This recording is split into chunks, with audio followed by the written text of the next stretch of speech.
After a preliminary walk around the house, sensitive Johnny Fiore and exorcist Ian Lawman already believe they've sensed at least 2 entities in the house. There's this little child that wants to take me downstairs. Very strong male present here. They intend to hold an overnight vigil alone in the property. Paranormal investigator Stephen sets up his equipment, including cameras and motion detectors. And the team head up to the attic bedrooms to begin their nocturnal investigation. After a while, the atmosphere gets to Johnny. Ooh, my heart's racing in here. It's cool, isn't it? It's very chilly in here. What's that? What was that? It's like a displacement of weight, isn't it? Last night. Yeah. It was, yeah, but I mean, if I move around, there's no noise coming from No, it. not No, upstairs, I did it. There it is again. There's nothing over there, guys. No, it was between the beds, wasn't it? Yeah. What was it? Shadow. Well, I haven't moved. Johnny hasn't moved. I thought a small child. I heard it again. Shh, shh.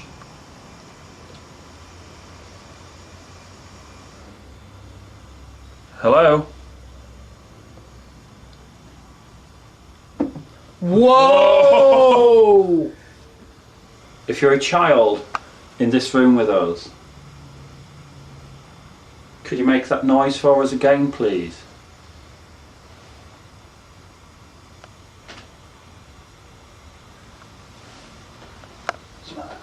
I think someone just touched me here.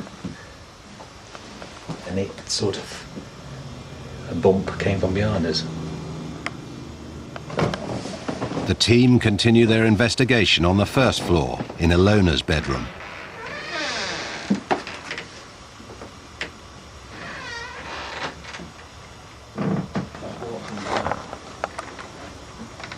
You guys, can you just sit down for a minute, just chill?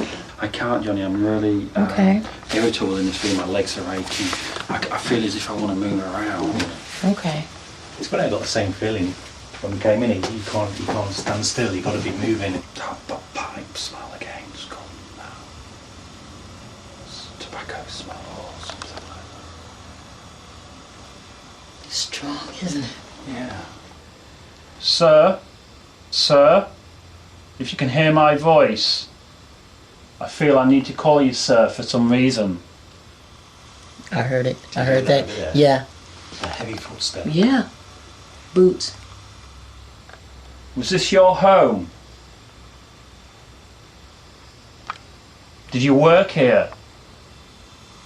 Something's on the landing.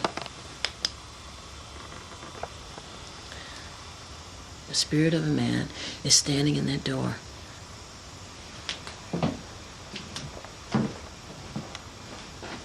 That's where I got him, but I don't have him looking.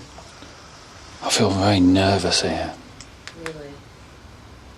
I feel very uneasy with this room being on its own. The team persevere downstairs. Stephen and Ian venture into the outside cellar, while Johnny stays in the kitchen. They can communicate via walkies. What's happening up there, over? It's just a real eerie feeling up here right now. Those are the stairs, Ian, what lead up into Yeah, that's right. This blocks off at the top. Johnny, can you hear me? Hello? Ian, can you hear me? Copy, over. Oh, shit. Hey, you guys? Something has spooked Johnny. You're coming out. Hello? What is that?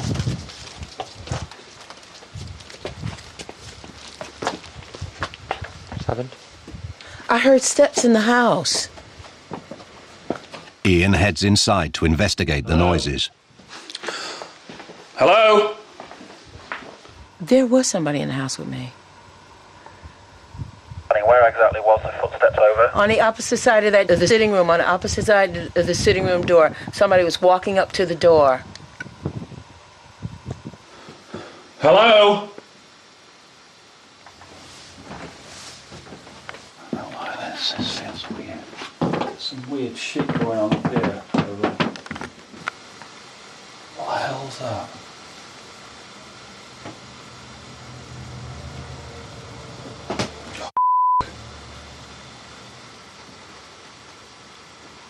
Okay, mate, talk to me. What's happening up there? Who did that? I was just stood here, just this way. That door was partly open and it just swung shut. But it can't, 'cause it's now latched.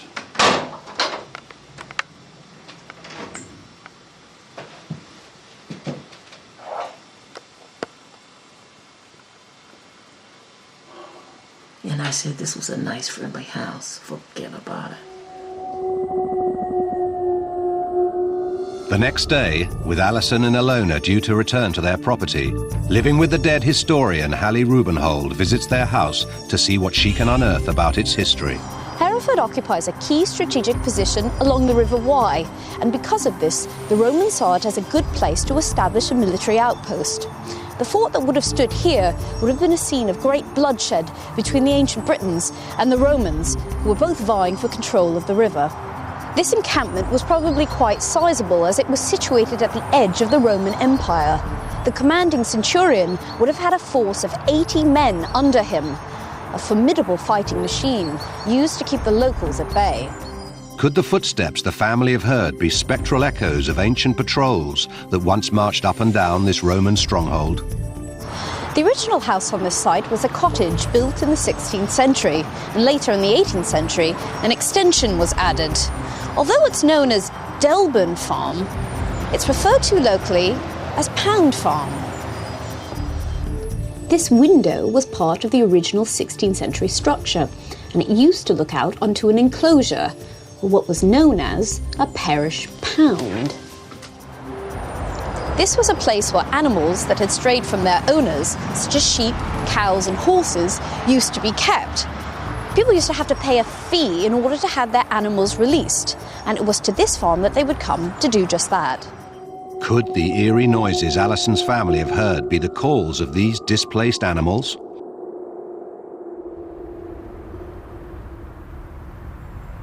Having previously spent the night at the property, Johnny returns to the cottage to meet Alison and daughter Ilona for the first time.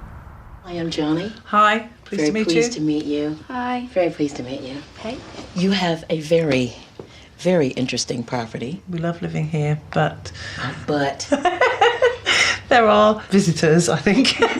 okay, why don't you tell me about your experiences in your home? I've seen a girl upstairs, experienced like hearing things like footsteps and doors closing, and I'm very, very curious because you have a pentagram in the corner, and it is one of the oldest forms of protection. It's not there for any specific reason. Do you feel you need protection in your home? I need protection, yeah. Okay. What do you feel you need protection from? It's from a man. From a man? Just one man? Yeah. He's heavily into black magic. Go on. Was this man ever in your cellar? Did he ever store anything or leave anything in your home in your cellar? Because your cellar emanates evil to me. That's such a heavy word, and I don't like going there, but the reality is they wouldn't let me go down there last night. The only thing I can